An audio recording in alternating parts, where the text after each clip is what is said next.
do is we need to graph this so that we have an idea of what's happening. So if we're going to graph this, we need, it says only the first quadrant. So we're looking at just first quadrant. And it's 1 minus x squared, so that is a parabola that's upside down with a y-intercept at 1. So we really just need this section right here. Look like this. And we are looking at using this area right here as our base for our figure. So if you think of those that we've been looking at, we're looking at, if we're looking at the bottom of our figure, it would look like this.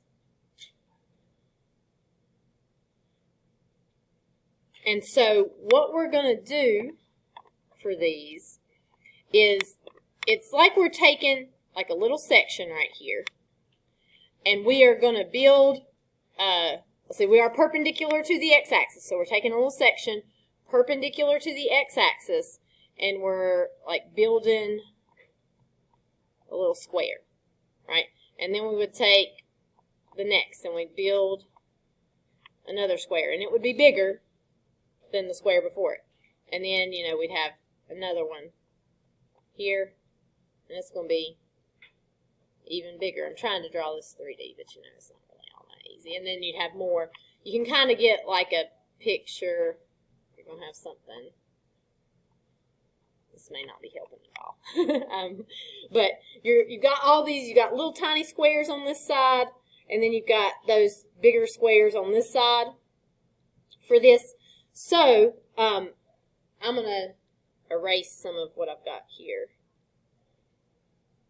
All right, so this side right here, we need to think about how to find the area of a square. Area of a square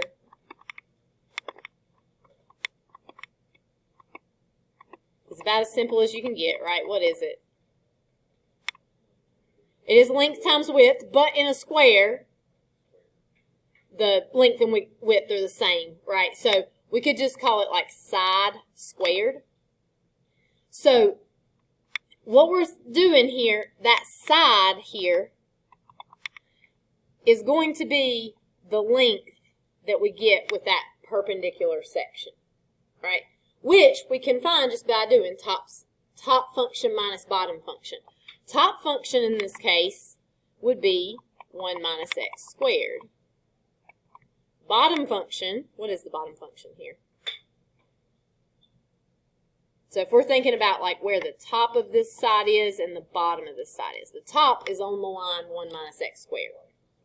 The bottom is just y equals 0. It's just the x-axis. So it's kind of unnecessary on this particular problem because it is just a very simple one. So the length of a side here is going to just be 1 minus x squared. So the area of the square is going to be 1 minus x squared. That's our side squared.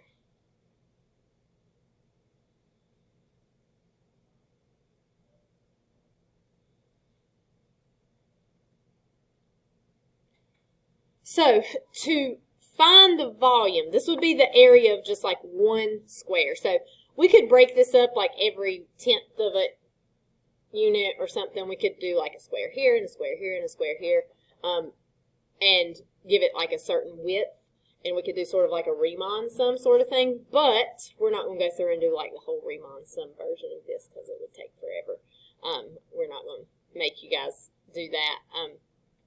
But when we did Riemann sum, the thinner our rectangles got, the closer we got to the actual volume, right? So the same thing happens here. You want those rectangles to get smaller and smaller and or squares to get like thinner and thinner and thinner until you just have like a continuous arc there. So the way that we do that is by integrating the area of those squares. So what it does is we're going to integrate, we're going to look at our x-axis because we're in terms of x, so from 0 to 1, I realize it would be the same on the y-axis for this particular problem, but we're looking at the x-axis from 0 to 1. We will integrate our formula for our area of that square. So 1 minus x squared dx.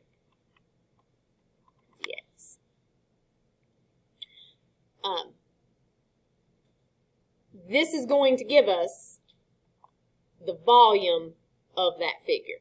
Okay. So if we're integrating this one by hand, how do I integrate that? I need to square it out, right? Because I cannot do a u du on that because the u would be 1 minus x squared, so du would be negative 2x, and I can't put a negative 2x in there. So I would just need to square this out and get 1 minus 2x squared plus x to the 4th. And then integrate that, so I would get x minus 2/3 x to the 3rd plus 1/5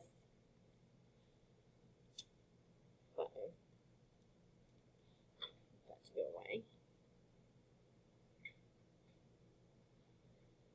1/5 x to the 5th, and I'm evaluating that from 0 to 1, which is going to be 1 minus 2/3 times 1 plus 1/5 times 1 minus just a 0 there, because we get 0 when you plug in all those. So you're going to have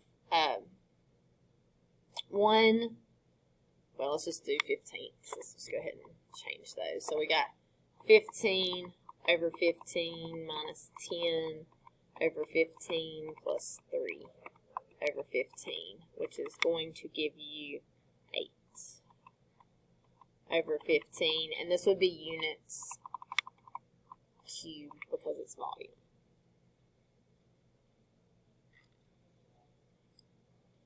So whatever your units happen to be, it would be cubed.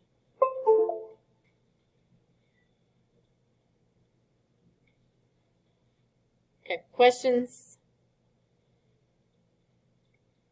All right, let's do another one.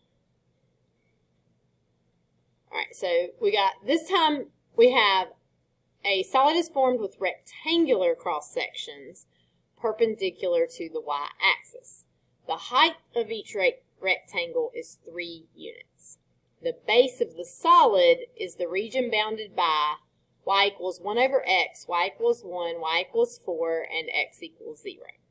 Okay, find the volume of the solid. So it's always a good idea to graph that region first. So if we start with that,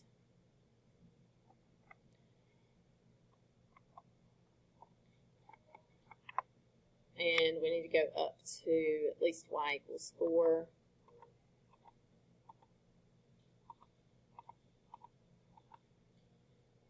Okay, so I'm going to do we got y equals 1, which is a horizontal line at 1. We got y equals 4, which is a horizontal line at 4. We've got x equals 0, which is our y-axis. And then we've got the line 1 over x. So 1 over x, if we think about plugging in numbers, if we plug in 0, we're going to get undefined because that would not, it's going to have vertical asymptote there. So we got 1 over 1 would give us 1.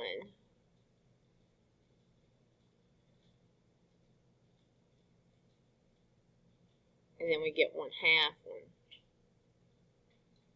And I guess this is what I wanted. Yeah, I probably should have just drawn my scale a little bit different here. So if I did, so like I'm going to get 1, 1/2, 1/3, 1/4. So, you know, you're getting like a horizontal asymptote here. This isn't even in the region that we're looking for. We're going to have a vertical asymptote here, so we're going to be looking at like something like this. Probably should have made my x-axis a little bit wider there. So we're looking at just this little region right here. Now, the difference in the last problem and this problem is we're told that we're perpendicular to the y-axis. So whenever we're drawing in our rectangles here, we are taking a strip, I'm going to use a different color, that, I'm going to use one down here, a strip that is perpendicular to the y-axis. And then we are building, this time, a rectangle off of this. So our rectangle has a height of 3, and then whatever I'm going to call that S right there in the base. All right. So since our rectangle has a height of 3, what is this figure going to look like? Like, can somebody describe it to me in 3D? Particularly, like, let's say it's a building. What's its roof going to look like? It's going to be a flat roof, right? It's going to be this weird shape. It's going to be like a, weird sort of building shape, but the roof is going to be flat. In terms of construction, I think it'd be much easier to build this particular building because you'd have a flat roof versus the thing that I was passing around where you got this weird, shaped roof. So just like with the last problem, we need to integrate the formula for our area of the rectangle. Okay? So our area of the rectangle is length times width, or we could do base times height for this. That might be more helpful. So I have called the base S, and then the height is 3 for all of the rectangles. So we got to think about what S would be in this case. So this time we're looking at a horizontal cross section, right? One that's perpendicular to the y-axis. So we are not thinking about top versus bottom, but right versus left, okay? So our right endpoint here is on the line 1 over x. But if we are doing y-axis and everything is in terms of y, we cannot use 1 over x. We have to solve it for y instead. So if you're perpendicular to the y-axis, your equation has to be in terms of y. So you just need to go over here, y equals 1 over x, multiply both sides by x, xy equals 1, divide by the y. It ends up being the same equation either way. X equals 1 over y. So this equation, rather than calling it 1 over x, we can also call it x equals 1 over y, and that's what we need to call it. So that's our right hand endpoint. And then our left hand endpoint of S, where is it at?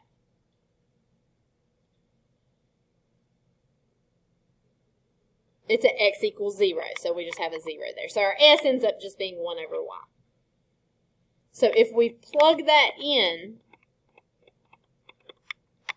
here, so that 1 over y gets plugged in for that S, we get 3 times 1 over y, which it'll be a little bit easier probably if we deal with it just 3 over y. So that is our area of our rectangle. We are going to integrate that area of the rectangle, 3 over y. Put a dy over here with it. And we integrate it for our limits that we pull from our y-axis, not our x-axis, but our y-axis. Where are those going to be? 1 to 4. 1 to 4. So because this is perpendicular to the y-axis, everything is in terms of y. We look at the y-axis for our limits. What do I get when I integrate 3 over y? I'm going to have the 3 is just like a coefficient, and I'll get natural log of the absolute value of y, and I'm evaluating this from 1 to 4. So I'll get 3 natural log of 4 minus 3 natural log of 1. What is natural log of 1? 0. So since that equals 0, I've got 3 natural log of 4. minus 0, which is going to be 3 natural log of 4. Let me just show you something that they do sometimes here. If it is free response, it is okay to leave it right here. You don't even have to replace that natural log of 1, although sometimes it might be helpful for you to do so depending on what you got to do with this. If it's free response, don't do what I'm about to do. But sometimes you may see something like this on multiple choice, and they like to do this with natural log of 4. Natural log of 4 is the natural log of 2 squared. What can I do with that exponent? I can pull it out front as a coefficient, which is going to give us 6 natural log of 2. So, definitely don't do that on an FRQ question. There is no benefit to it, and you might mess up if you do that. But if you see a natural log of 4 somewhere on a multiple choice question and that is not an answer choice, there is a chance that you need to do something like this. Okay? Okay, questions?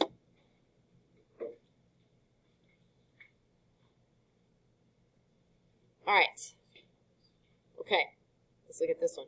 Find the volume of a solid with a semicircular base of radius 5, whose cross sections perpendicular to the base are parallel to the diameter and are squares. This one is difficult because it does not give you an equation. You have to come up with the equation on your own. All right. So what does our base look like?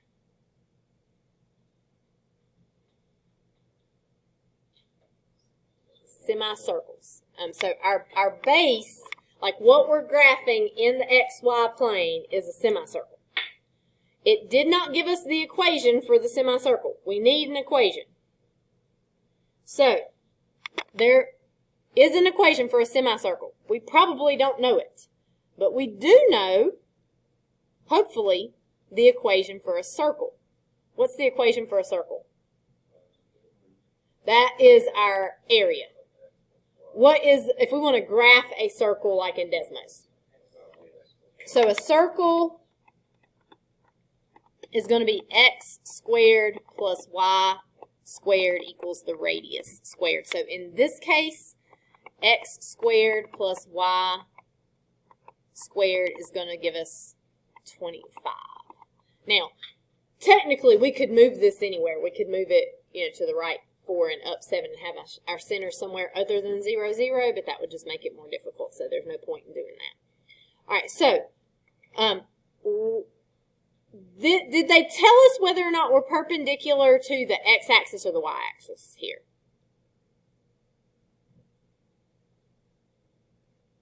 Or it says, we know the cross sections are perpendicular to the base. So what that means, cross sections perpendicular to the base means that they're straight up and down, not like slanted. We are not going to do any that are slanted because that's going to be way beyond. So our cross sections should always be perpendicular to the base. Then they will also tell us whether or not they run like perpendicular to the x-axis or perpendicular to the y-axis. Okay? They don't tell us perpendicular to the x or y-axis. They don't tell us like whether or not we've got like a little vertical strip as our side or whether we've got a horizontal strip. They don't tell us. But they do tell us that we are parallel to the diameter.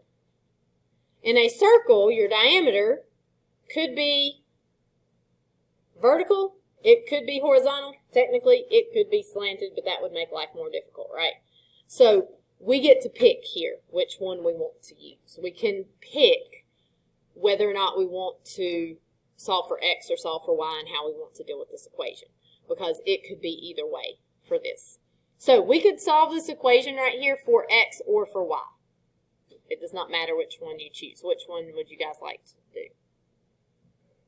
X. Okay, I'm going to solve for x. So if I solve for x, that means I would subtract my y squared. I would have x squared equals 25 minus y squared. then I will square root both sides. And I will have x equals, what have I got to put whenever I square root both sides? Plus or minus the square root of 25 minus y squared. So if we think about what our graph looks like for this.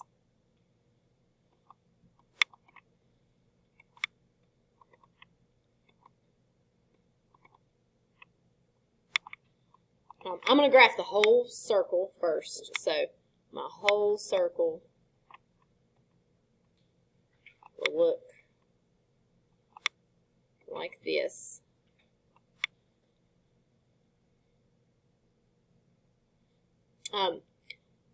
If I've got x equals the positive square root, so I'm going to use a couple colors here. I've got x equals positive square root of 25 minus y squared.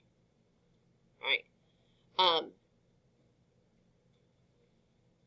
The x is going to equal a positive value, right?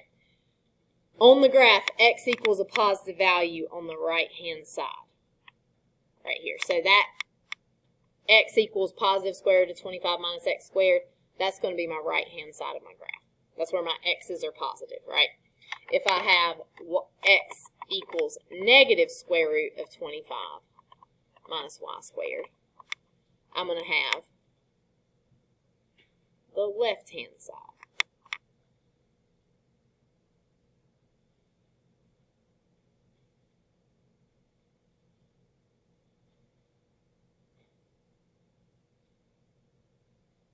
Now, because I solved this for x, because it's in terms of, because I solved it for x and y's or my equations over here, I really want my, like when I start drawing my little rectangles here, I only want to use half of the circle, and I want these to go across because I'm in terms of y, so I need to be doing right minus left. If I had chose to solve these for y, everything would be top minus bottom.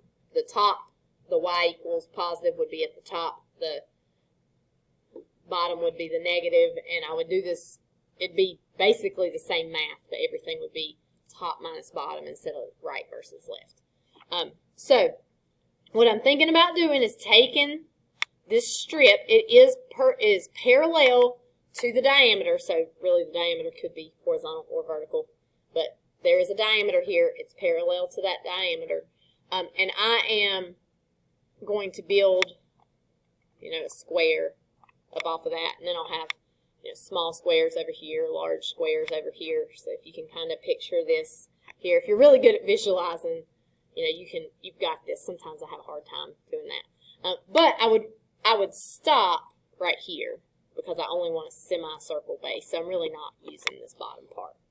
If you wanted, you could use the bottom part and not the top part. It really doesn't matter on this. So if I think about this side right here being my S, right, we know area of a square is just going to be S squared. My S is going to be right versus left here. So right is the green function, which is the square root of 25 minus y squared. And the left is my red function, which is negative square root of 25 minus y squared. And because we are subtracting a negative right here, those are going to become positive. And so we will end up with 2 square root of 25 minus y squared.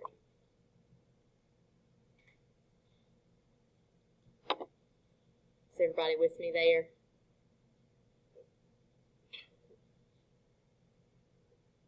So it was, this was my green function here, and then I subtracted my red function, but because of the double negative, it became like I was adding there.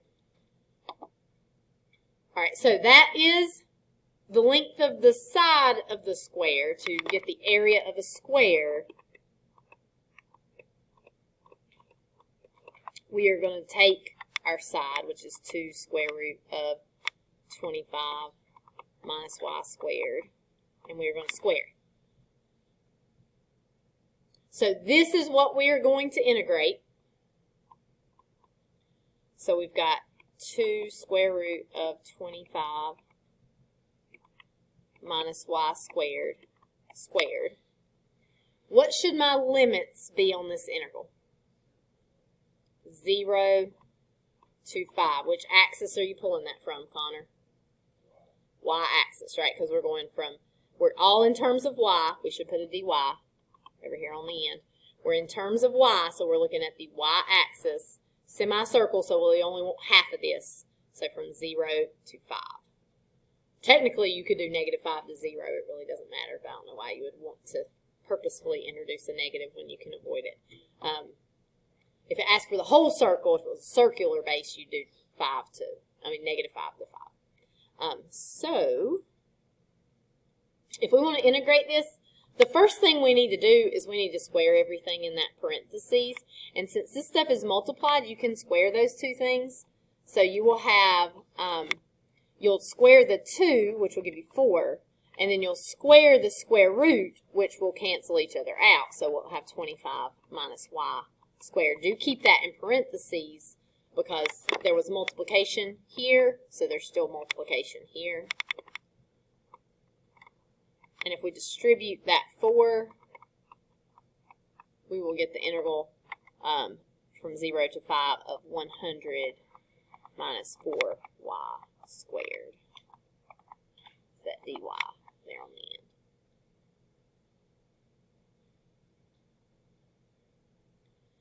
And so this is not so bad to integrate by hand, so we'll go ahead and do that. 100 y minus 4/3 y to the third. We will integrate that from 0 to 5.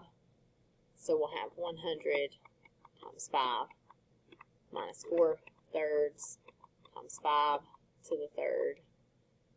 And then minus, when you plug in 0 for this equation, you're just going to get 0. So we get 500 minus, it says 125. 125 times 4 is 500, right? Yes. So 500 over 3. So that would be 1,500 over 3 minus 500 over 3, which would give us 1,000 over 3 as our answer.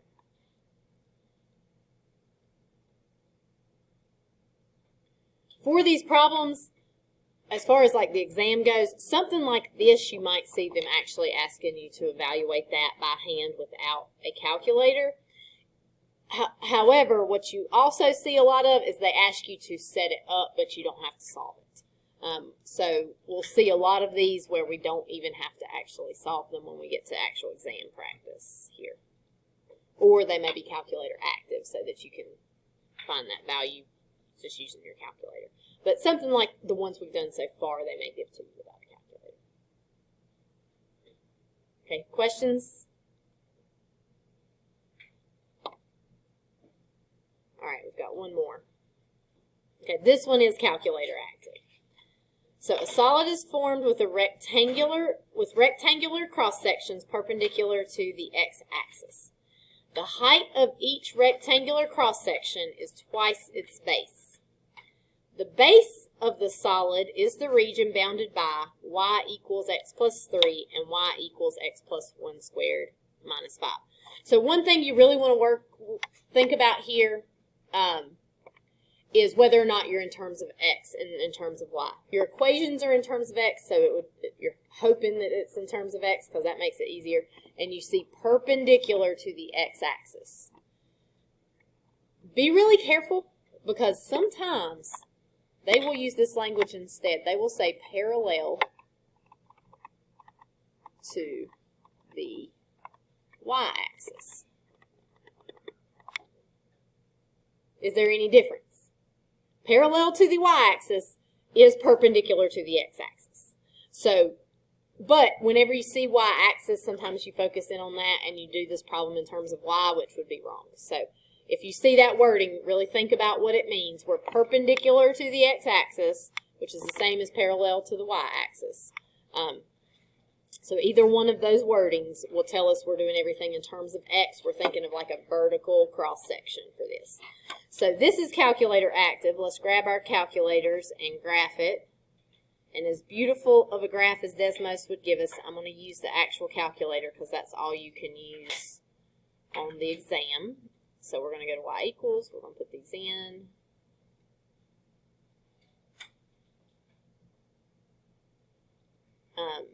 This one's not terribly difficult where you would, I mean, you could kind of graph this by hand, but since it's calculator active, let's not. So we're going to have x plus 3 for that first one, and x plus 1 squared minus 5 for the second one. We're going to graph. And I'm just going to go to the main zoom so I can see that whole thing. So zoom 6. Let's see if it'll give me the whole picture if I do that. Oh yeah, that looks beautiful. Okay, so if I think I can export this.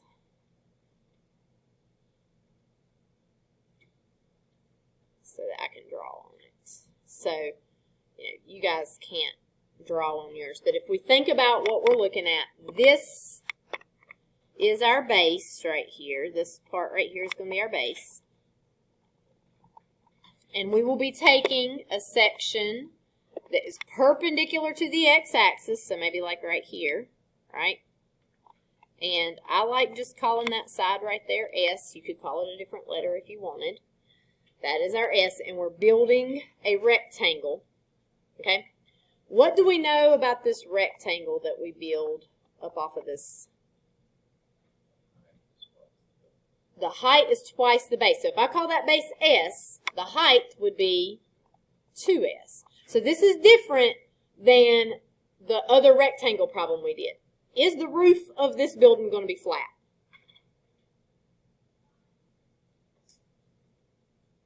It will not. Because right here, where the squares are larger, 2S is going to be larger. But over here, where the squares are teeny tiny, 2S is going to be smaller, right?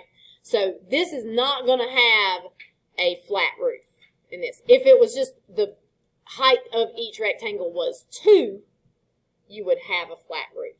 2 times the base, you're going to have a curved roof.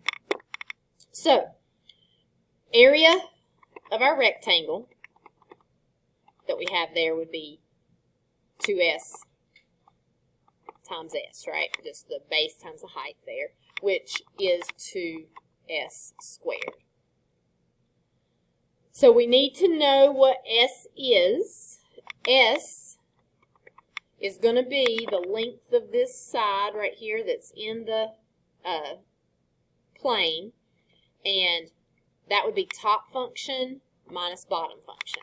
So our top function is our line. That is x plus 3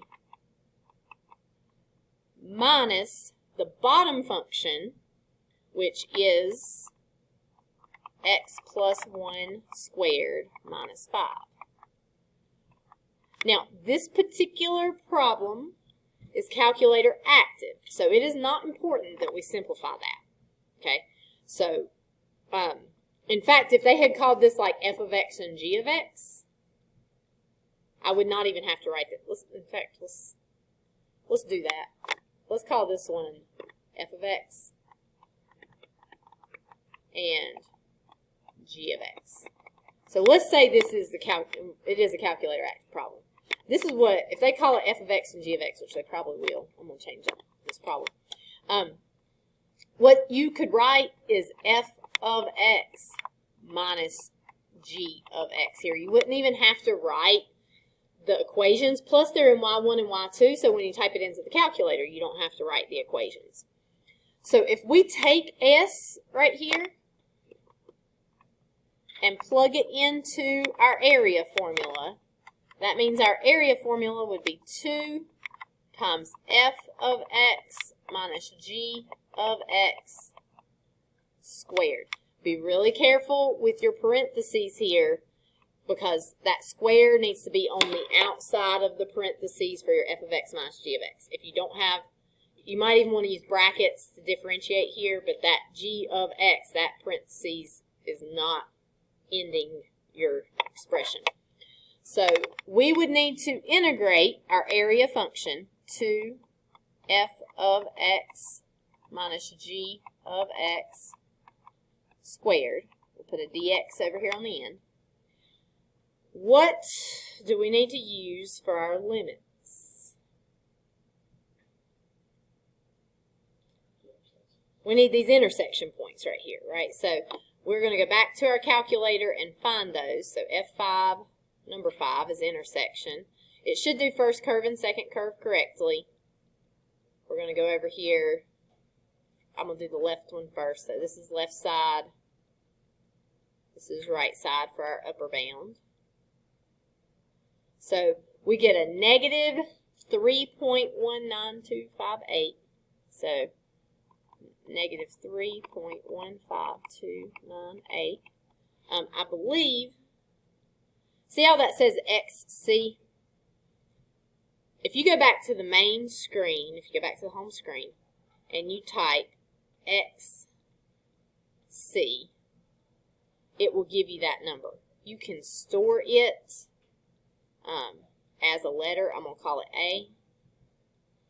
And you can also, if this is FRQ, you can say let A equal negative 3.15298. So from this point forward, if you have said that, you don't have to write that anymore.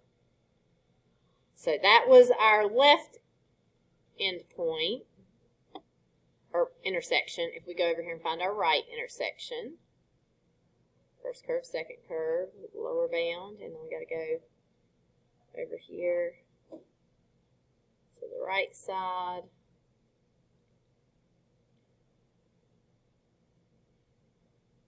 And just really working hard on this. 2.19258.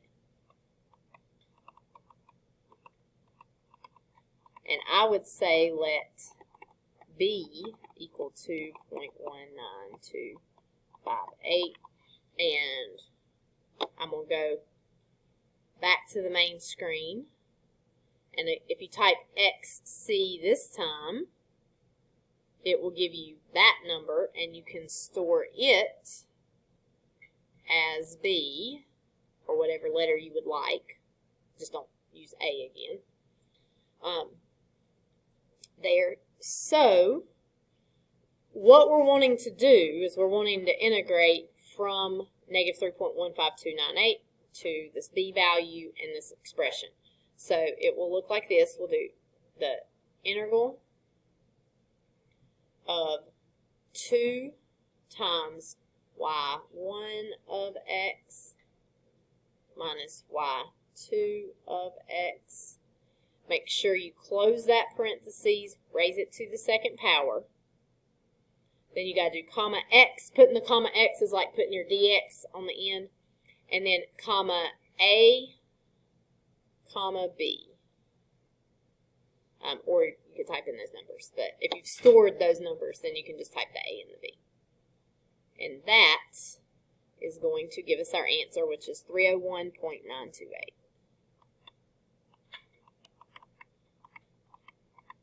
Units cubed.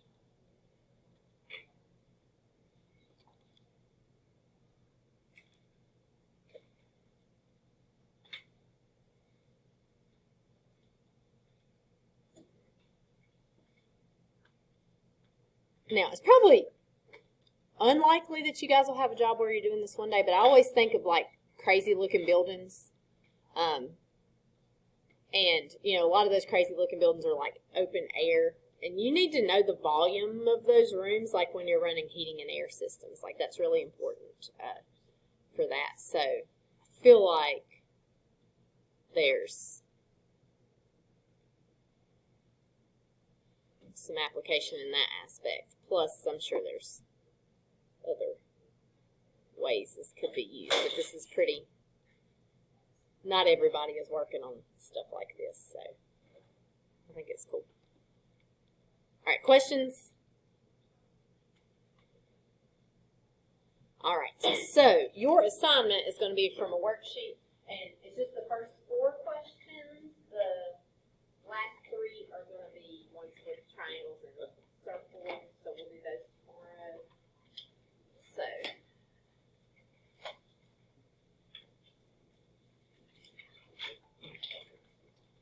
just the first 4 here. And you don't have long, but you might can get a problem done. Mm-hmm.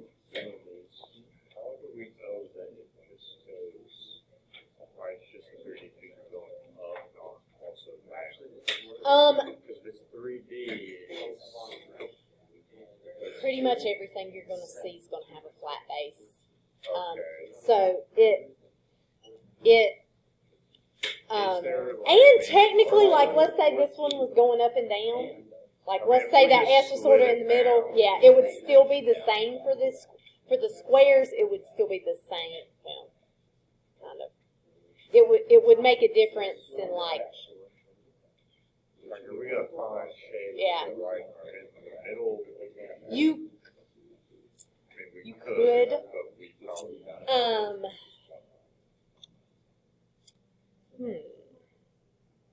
Like, what tells you? Yeah, like, just that you're just finding not also the bottom. Like, this is just one side. I think.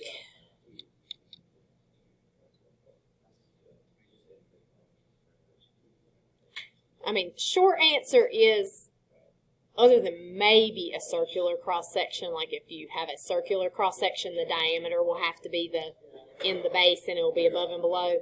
And I don't know that we even see that much. Usually they're semicircles instead. Short answer is I just don't think we're going to see it. So assume it looks like this. But that's an interesting question, Wesley, because, like, it would look different. Because you would not have a flat bottom, but you would it. Well, The volume may still be the same though. because if you just double it, Because it would be, it'd be like half of this shape. I think the volume would still be the same, whether or not the base is flat or not. Obviously, it would look really different. yeah. But because what it would happen is if, like, it was half above and half below, it would almost be like you are doing like a square on top and a square on bottom. Yeah. So you would do like half of this, so your equation would just be S squared, but then there's 2 of them, so you double it. So I think the volume would still be the same, even if it was like split, even though it would look a lot different. So for our purposes, Assume that base is flat unless there's like a picture or something that makes you think otherwise. I think it has something to do with that perpendicular to the cross section's perpendicular to the x-axis. I think is sometimes it'll say like with one side in the base, or maybe. it's just like this wouldn't just be like this would it use Yeah. the z-axis as a reference? Yeah. Okay. Yeah, I think so. Yeah, so I think, yeah, it's a very good question, but we pretty much just won't